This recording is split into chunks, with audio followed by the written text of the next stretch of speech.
The NL East looks to be a three-team race with the Braves, Phillies, and Mets all entering the year with World Series hopes. Who will win out in this dogfight? Baseball is back. The Locked On Podcast Network presents the 2025 MLB Season Preview, sponsored by FanDuel. All the biggest storylines and breakout stars for all 30 teams. Will the champs repeat, or will another team shock the league? From the experts at the Locked On Podcast Network, it's your team every day. Welcome to the Locked On NL East Season Preview. We are joined today by Jeremiah Geiger of Locked On Marlins, Jake Mastriani of Locked On Braves, Connor Thomas of Locked On Phillies, Ryan Clary of Locked On Nationals, and I am Ryan Finkelstein, the host of Locked On Mets. The Locked On NL East 2025 Season Preview is brought to you by FanDuel. Right now, new FanDuel customers can get $150 in bonus bets if your first $5 bet wins. All right, guys, we are looking at an NL East that seems to have a little bit of a talent disparity atop the division, then maybe a little bit on the bottom. There's three teams that entering this season have odds to win the division at plus 210 or better. You have the Braves as the favorites, according to our partners over at FanDuel, at plus 135 to win this division. The Phillies at plus 180. The Mets sitting at plus 210. And then you got the Nationals at plus 10,000. Marlins at plus 25,000. So I'll turn it over to our division panel here. Are the Braves really the favorites, or can the Mets or the Phillies get in on this? What do you guys think? Are the Braves really the team to beat this season? Well, I mean, we've got the defending divisional champs who don't have the best odds to win the division, which I don't think is honestly a crazy team. You know how much Philadelphia fans love to be homers, but Philly didn't do much this offseason, and they actually lost more than they gained, with the bullpen becoming a question mark, losing two all-star caliber guys in Carlos Estevez and Jeff Hoffman. So it's going to be the toughest division in baseball, I think, and it's going to be a tough task for the Phillies to repeat. I don't hate the Braves where they're at. Yeah, but the Braves kind of did the same thing in the offseason. They didn't do much either. All they brought in was Jerickson Profar. It looks like maybe they want to stay under the tax. They're really just counting on guys who were injured last year coming back and being who they were in the past. So a lot of hope for the Braves, certainly a lot of talent, and understand why they're the favorites. But I think even Braves fans feeling a little bit nervous going into the season. Yeah, and then we got Mr. Soto up there. Well, so I'll tell you, I mean, the Mets were clearly the most active team this offseason. They had a lot to do. They had a lot of guys that went to free agency after that NLCS run last year. They had to rebuild their rotation on the fly. They, of course, got Juan Soto. They brought back Pete Alonso. I think both myself and Connor here are sort of deferring to the Braves because they've owned this division for so long. And last year, despite all of those injuries and everything that did go wrong, they still found their way into the playoffs. So I think both of us are probably just a little bit shell-shocked saying, isn't it the Braves? And the odds are telling us it's the Braves. I look at the Mets and I think they got a good shot at it, but even as a homer, I can acknowledge there are some holes in this Mets starting rotation. They just lost Francisco Alvarez to start the season. I don't think that's going to be a big injury, but it is something they're going to have to deal with. So while I think the Mets have as good a shot as anyone, I am sort of leaning Braves right now. I'm going to be completely honest. I think the Braves, if everyone gets back to what they've been, it's a scary team. And I think this is my third year I've done this show now, and I pick the Braves every single year, guys. And I think it's going to be the Atlanta Braves yet again. I wish there was some different answers here, but as we all said, the Atlanta Braves have owned this division for quite some time now, really before the Nationals used to own it back in the 2010s here. But the Atlanta Braves are really good. They're going to get Ronald Acuna back at some point this season and get even better, and I fully anticipate them to make some deadline moves as well. So I do have the Atlanta Braves winning the division at this point. I think they'll be pretty damn good yet again. Well, I guarantee you it's not going to be the Miami Marlins. So let's get that out of the way first. But, you know, in all seriousness, I do think it's the Braves if they stay healthy. I think they have so much talent in-house. I think the Phillies are a close second. And it really comes down to which team stays healthiest throughout the season between the Phillies and the Braves. The Mets is just like 1B, I think. I think the Braves and Phillies 1A tied, and then you have the Mets just a step below just because of the pitching staff. I'd agree with what Jeremiah says there too. I do think it is the Braves and the Phillies at the top, and I think the Mets are a small step behind them. And it's a lot of what I said last year, and like me and Ryan talking about it last year.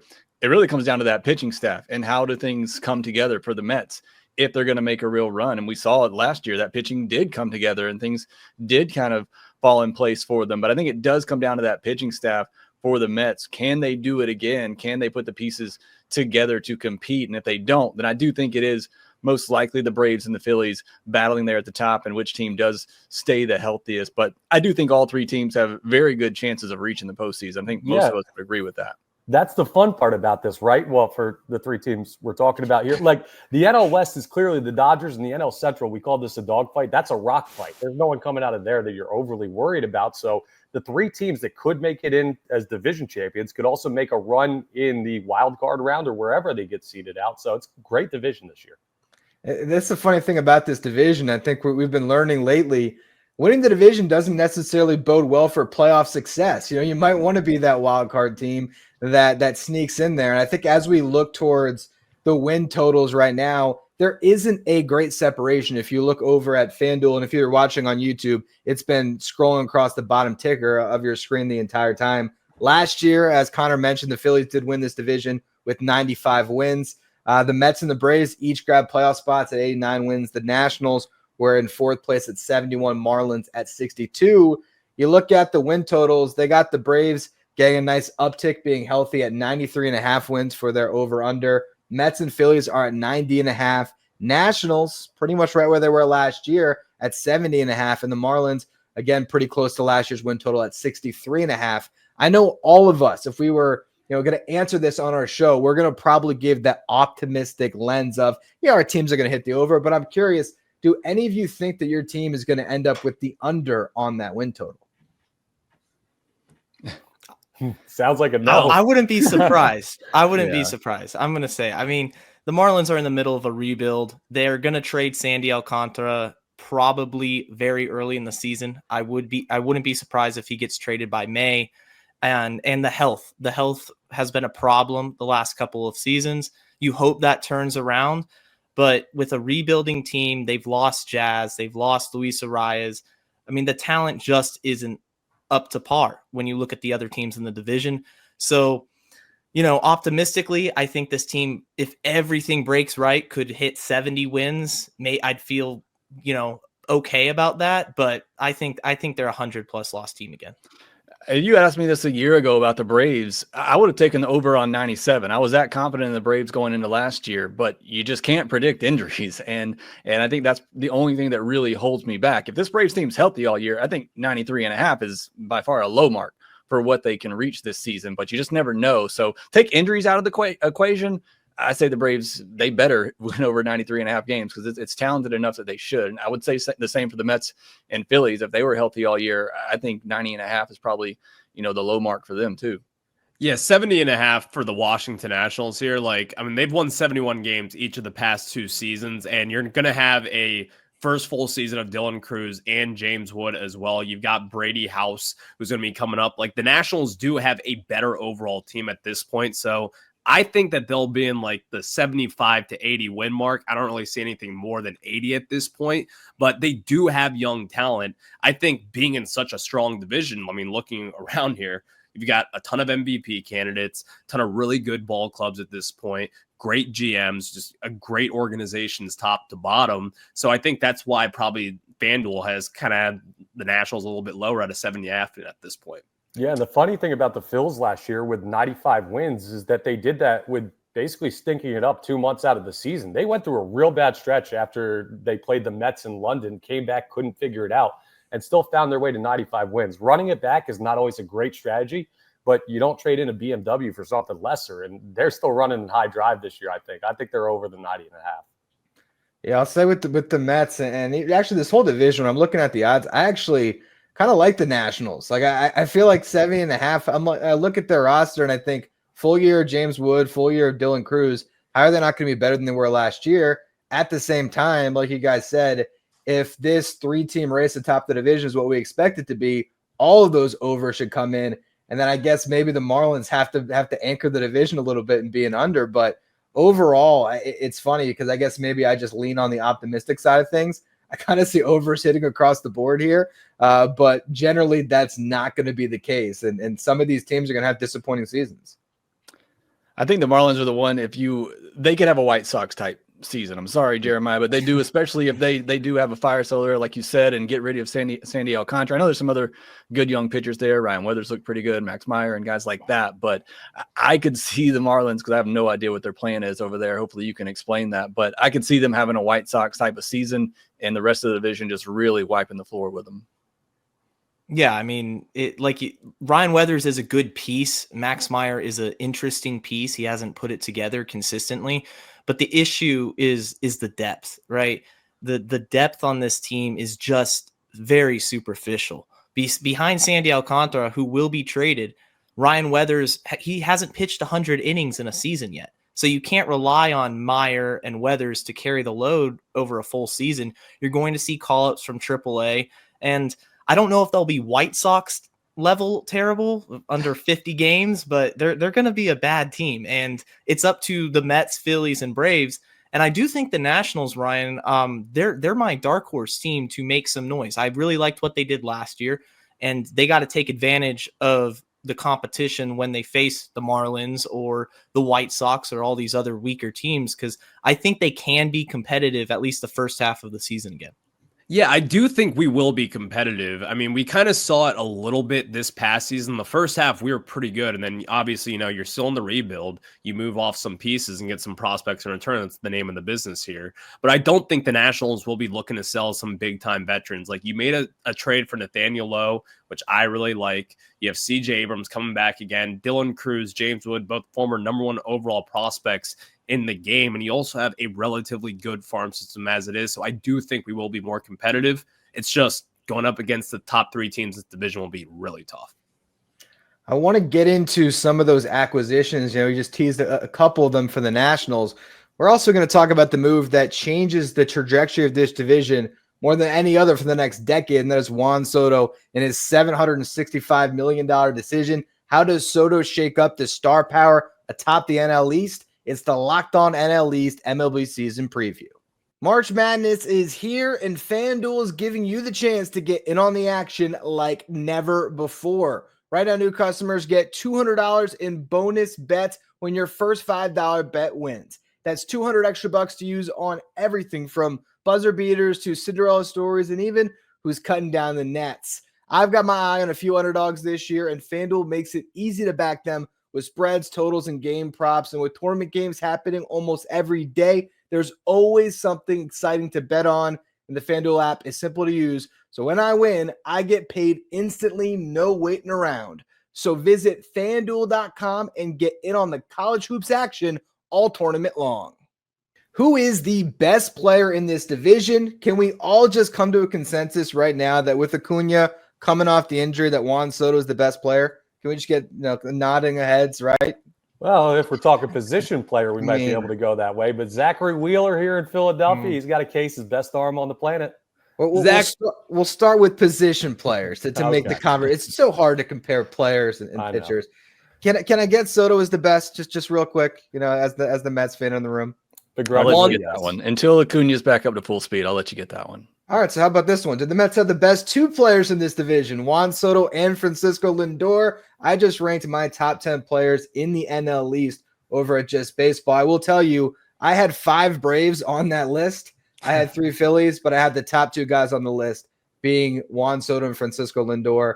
You have 2 guys that were very high up in the MVP voting last year. Lindor is always going to be there with the defense at shortstop, and Juan Soto has the ability any season to be the best hitter on the planet. So I think the Mets have the best 2 guys in this division. What say you?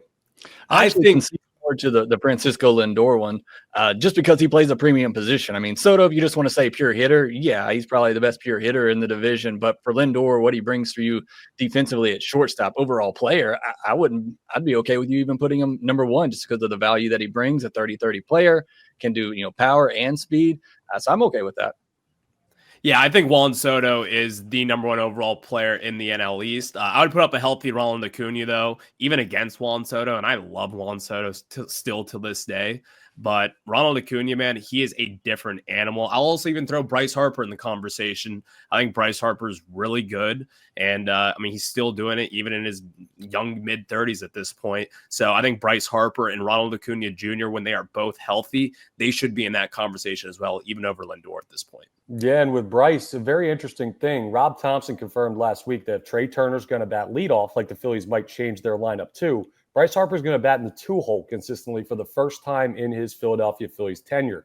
I don't know how that changes his ability to put up numbers and may cut the RBI total a little bit, but it puts him in a different spot that maybe gives him another look at one of those great Bryce Harper MVP type of seasons. Where's Schwarber hitting now? I'm sorry, not to interject, but I'm just curious because there's something I thought one of the biggest advantages the Phillies always had is they can start a lot of games 1-0 with Schwarber in that leadoff spot. So where are they going to slot Schwarber into the lineup? Feels like change for change's sake, but they didn't change much this offseason. So it sounds like it's going to be Turner, Harper, then either Castellanos or Bohm, then Schwarber. They like to split the righties and lefties. So a lot of people love the big boy in the cleanup spot, but I did like him as leadoff as well. We'll see how it plays out. Yeah, and really quick to touch on the Soto conversation, I do think a healthy Acuna is right at the top of that list. I mean, 2 seasons ago, that season, the MVP year, he was unstoppable, hitting 330, all the bombs, the 70 steals. So I hope he comes back fully healthy, because when he does, he's an absolute force in the Braves lineup. And Francisco Lindor, Juan Soto, I do think those are the 2 best players on an individual team. Like that 1-2 punch, you really can't beat that.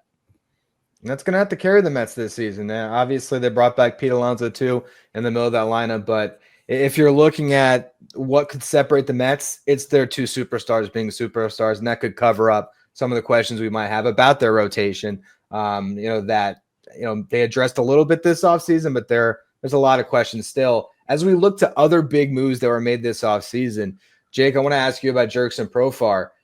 That was the big move. Did the Braves do enough to just trust everyone coming back healthy and plugging in Profar at the top of their lineup?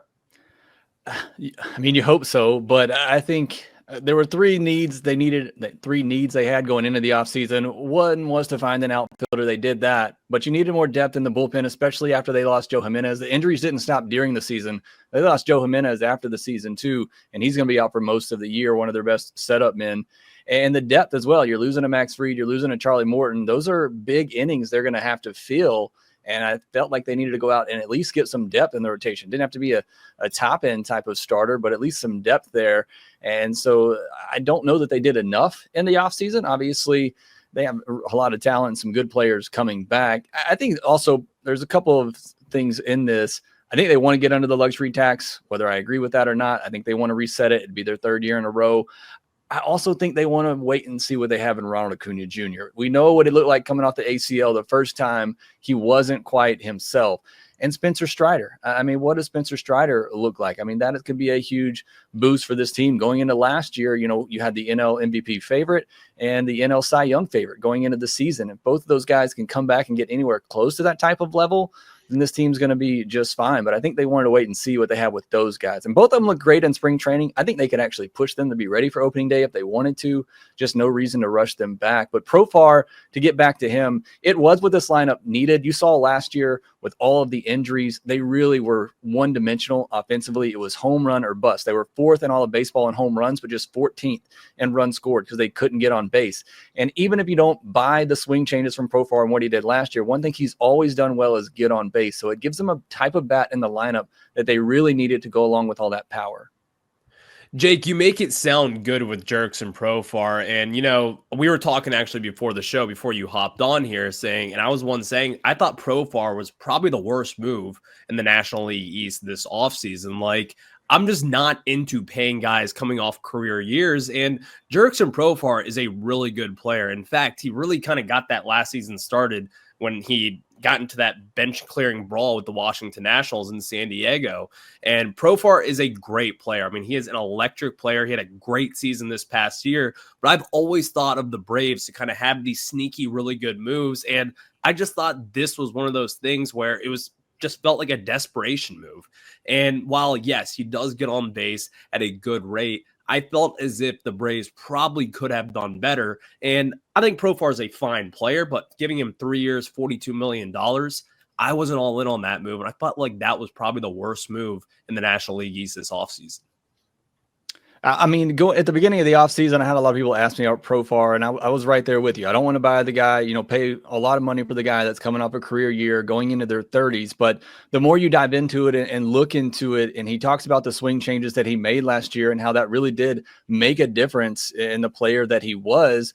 And obviously, I'm wanting to buy into that. It made me start to come around on him a little bit. And like I said, just for the type of lineup construction that the Braves had, they really struggled last year when they weren't able to get those home runs. And so Profar, even if he's batting 8th or 9th in the order, if you don't see him as the guy that he was last year, even if he's batting 8th or 9th with a 330, 340 on base, I think that's going to help this lineup as well, to have somebody else that can do something a little bit different for you. So it might not be the ideal fit from the outside, but I think for what the Braves needed, I think he fills a role there. Yeah, a lot of Phillies fans would love to have Jurickson Profar compared to Max Kepler, who was their big position player move of the offseason. I mean, you were talking about the fit and what he brings to the offense. Max Kepler is basically tailor-made what the Phillies have done the past couple of years, just a guy that's going to go out and try and hit 20, 25 bombs, but is not going to be the best on-base percentage guy, and that's what Phillies fans have been complaining about for the past 3 postseasons. So while there are moves that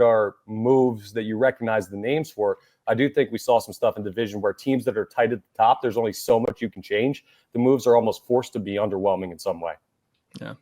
Yeah, I also think another big move that I wanted to touch on, guys, here is we talk about Jurickson Profar paying off of the great season. The Phillies, traded for a guy coming off a down year, and they're banking on a bounce back, and it was an in-division trade. So, Connor, what are your thoughts on Jesus Luzardo?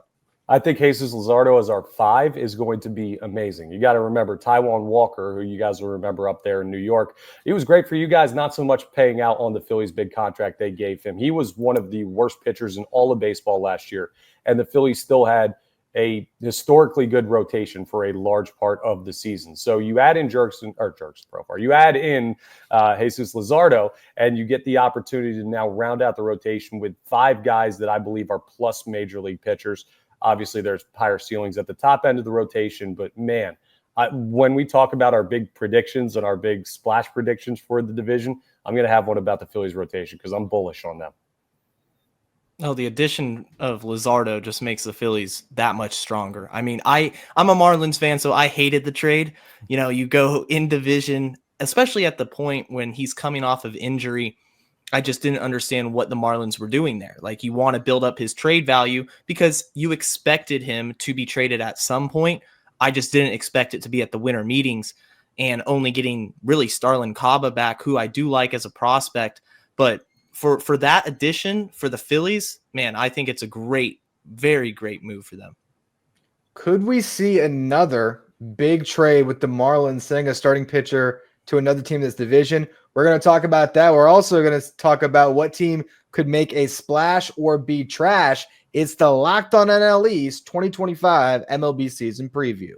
There's nothing like MLB opening day as crowds fill up ballparks with all the excitement and anticipation of a 162-game schedule that will soon follow. If you're looking to be there on opening day or any day throughout the season, Game Time makes getting tickets easier than ever with last-minute deals, all-in pricing, and a lowest price guarantee. Game Time takes the guesswork out of buying MLB tickets. Plus, ticket prices actually drop as first pitch draws closer. So you want to score amazing seats at a greater price. Sometimes you could wait all the way up to first pitch and find your seats. And the best part about Game Time, you can view your seats before you buy, so you know exactly what to expect when you arrive. Take the guesswork out of buying tickets with Game Time. Download the Game Time app, create an account, use the code LOCKEDONMLB for $20 off your first purchase. Terms apply. Again, create an account, redeem the code LOCKEDONMLB, LOCKEDONMLB for $20 off. Download Game Time today. Last minute tickets, lowest price guaranteed. All right, so which team could win 80 games or 60 games? Which one would you be surprised with or not surprised at all if they are a splash or trash team? What do you guys think? Which team has the widest range of outcomes going into this season? Yeah, I think it's the Nationals. I think they're my dark horse team for a reason because of that young talent in the lineup. Dylan Cruz, CJ Abrams, I mean, James Wood, who's an absolute star when he connects with the baseball. I mean, the dude has crazy power. But the pitching staff, it's just, is it going to be consistent? I don't know really where they fall. We are talking about the over-unders. I think the Nationals could surprise if everything breaks out. Like Ryan said, maybe win 80 games, maybe sneak into wild card contention, or worst case scenario, you see sophomore slumps, guys just take a step back, and then before you know it, they're 20, 25 games under 500. I don't really think it's going to be the Nationals this year. Like, as we were talking about earlier, I do think they could surprise people a little bit, but I'm going to pick on Philly real quick. I could see the Philadelphia Phillies kind of falling off this year. Like, the thing is, the Phillies have been up there for a while. They've kind of got that aging core at this point, and it's not that old, but still, injuries will happen. They've been really good these past few years. They have gotten a little bit lucky when it comes to injuries. I mean, of course, Bryce Harper did get hurt, 2 years ago? So there have been injuries before, but I just have that feeling where at some point it's going to crash and burn. And I don't know why it's the Phillies, Connor. Like, I'm sorry to pick on you guys, but I just look at this team and some of these former guys who are getting up there and who may just kind of be regressing overall. And I could see the Phillies kind of having a crash and burn scenario sometime in 2025. Yeah, it's fine. Defending division champs, we get it. Target on our back. Jake's been there a couple years. But speaking of rotations, the Phillies pitching staff is going to be unbelievable this year. And even if they have some offensive regression due to age, I think we're seeing the best Phillies pitching staff in team history, or at least rotation in team history. We'll leave the bullpen out of it because there's question marks. But that starting five can do enough to carry this team to 90 wins almost on their own with how good they are. I start to think about the Mets when we have this conversation, because as great as the addition of Juan Soto can be, that pitching staff feels questionable to me. How much are you worried about that, Ryan? You know, it's one of those things where how much of a benefit of the doubt do we give David Stearns after last season? Because last season, we all had this preview and it was like, okay, what are the Mets going to get out of Sean Manaea, Luis Severino, and Jose Quintana? And they got 170-plus innings out of all those guys, and all of them pitched to sub-4 ERAs. Unless Sevy got a little bit over, but regardless, they got way more production than we would have expected. This year, I'm saying if Clay Holmes can make this transition to be a starter, and I feel pretty good about that, but how many innings are you going to get? Is Clay Holmes going to be great for the first 2 months and tail off like Jordan Hicks did last year? Jake obviously saw a little bit of an injury tail off with Ronaldo Lopez where he sort of fell off down the stretch. So what's that going to look like? Sean Manaea, Frankie Montas already went out. Kodai Senga is a huge injury question mark. I trust this front office to be able to scrap together a starting rotation and find their way to quality innings. But I understand on paper the concerns. I also think that the Phillies lineup is, of the top three teams in the division, I think it's, in my opinion, pretty clearly the bottom of the three. I like the Mets starting lineup and the Braves a lot more offensively. But like Connor said, that pitching can solve a lot of problems. And when you got, a top five like they do, plus Andrew Painter waiting on the way, it's hard for me to see them completely falling out of it. But again, that's where I think I get back to the Braves being this team that I trust the most, because I just have the least questions for them. It's just, okay, are they going to get riddled with injuries again? And even when they did, they won 89 games. So that's where I was going to say, I think the Braves crashed last year and it was 89 games. I mean, knock on wood here. I hope we don't see that type of rash of injuries again. And I hate to take another shot at your Mets here, Ryan, but I don't know that I believe necessarily in the lineup as much as you do either. It is very top heavy. It's obviously very good at the top of that, but you're counting on Vientos to kind of be that power guy again with the carry a 30% strikeout rate. You're counting on Brandon Nimmo staying healthy, Marte, McNeil. We've already seen Alvarez. He's banged up right now, might not be out too long, but I think there's even questions in that lineup a little bit, but it does more so come back to the pitching staff. As I mentioned earlier, can you do it again? Can you turn that trick again that they did last year with that pitching staff and put it all together? So they're actually the team I think that I would pick that I could see. I wouldn't say they're going to crash out, but maybe a team that's, struggling to find that wild card spot or struggling to get over 80 wins. I could probably see that more with the Mets, but I think the Nats are a good pick too, because they got some young talent coming up. I could see them making a big jump or things falling apart. But again, sorry, Ryan, I know the Mets will probably prove us wrong with that pitching staff again, but it's just, like you said, it's a lot of trust that you're really just having in the front office and that they're going to figure it out.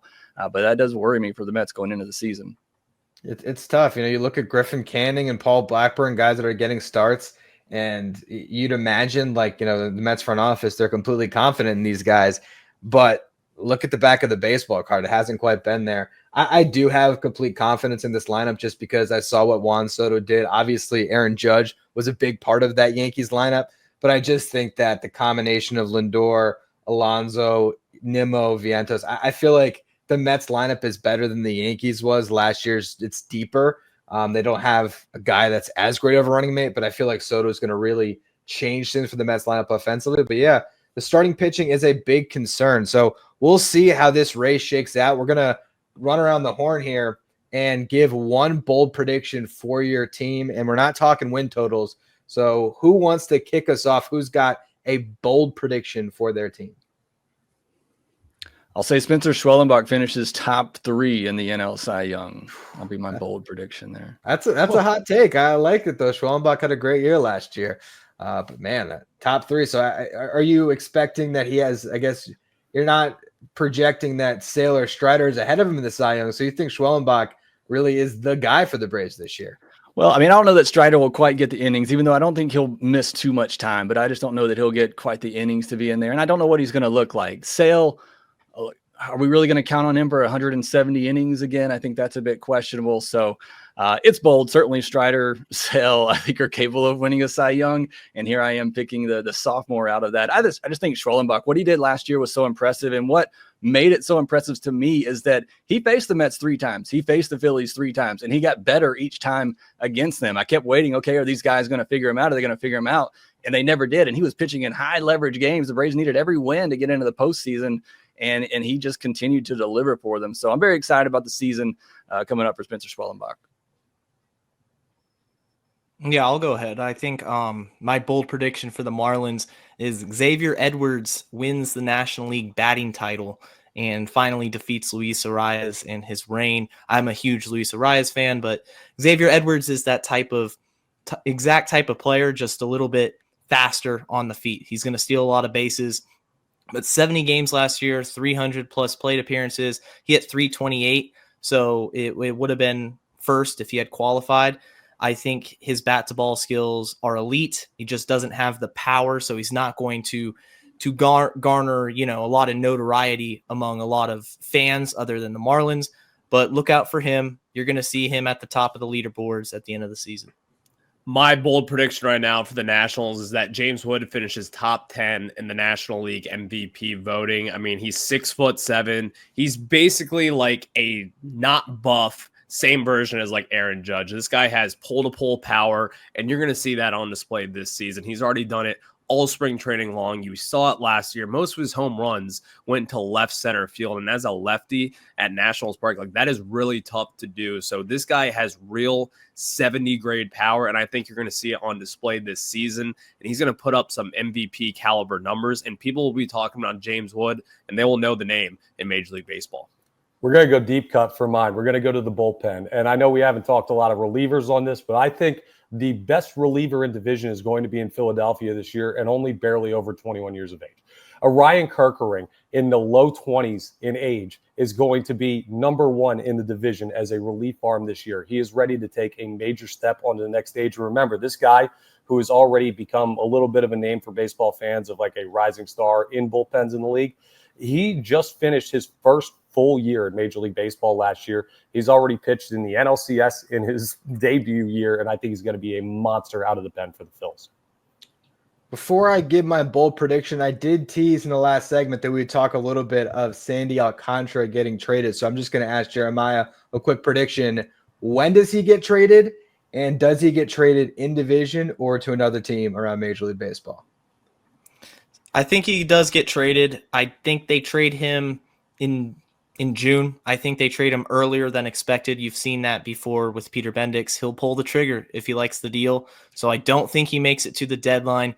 But I do think that he gets traded out of the division. I don't think they could trade him to the Mets. I know that would be a huge addition to you guys, but if that happens, he would haunt us for years, Ryan. I don't want to see that. My That other bold New York team prediction- needs a pitcher. We need a pitcher. Everybody in this division wants Sandy Alcantara, except for the Marlins, although the Marlins fans want him. But Peter Bendix wants the 3 to 5 top end prospects he can get for him. My bold prediction is Sandy's coming to the Mets. No, my bold prediction is that the Mets will lead Major League Baseball in home runs. I look at Juan Soto. I look at Mark Vientos, Pete Alonso. Look at Francisco Lindor. That's 4 guys that I'm going to count out to get to at least 30. I think a couple of those guys can get to 40. I like Francisco Alvarez once he gets back to have a lot more home runs than he did last season. This is a guy that hit 25 home runs as a rookie. I think he has that power in him again. I still like someone like Brett Beatty, who's going to play a more minor role, but he's showing some power in spring. I think he's going to chip in some. Jesse Winker might chip in 10 from a DH spot. So I think the New York Mets will lead Major League Baseball in home runs, and that offense is what I believe will carry them this season. I don't hate that pick at all, man. There's power up there in New York if the rotation figures it out. Tough team. And the crazy thing is, to lead the league in home runs, you've got 2 other contenders in division who are going to be like right there with you. It's just such a stacked division. Is this the best division in baseball, guys? Are we all on the same page? Yeah, It's got to I be. think so. It's either the NL East or the NL West in my eyes. I think. I mean, the Dodgers obviously kind of tipped the scales, but I like what the Diamondbacks did. I like what the Giants did to a certain extent. Obviously, the Padres were able to piece it all together. So I think there's a lot of talent on each coast in the National League. And if you want to learn more about the National League West, for all the division previews for the 2025 MLB season preview, subscribe to Locked On MLB on YouTube or wherever you get your podcasts. For more on the Mets, the Braves, the Phillies, the Nationals, and the Marlins, subscribe to our podcast, your favorite teams podcast, your favorite teams Locked On podcast that is on YouTube or wherever you get your podcasts, part of the Locked On Podcast Network, your team every day.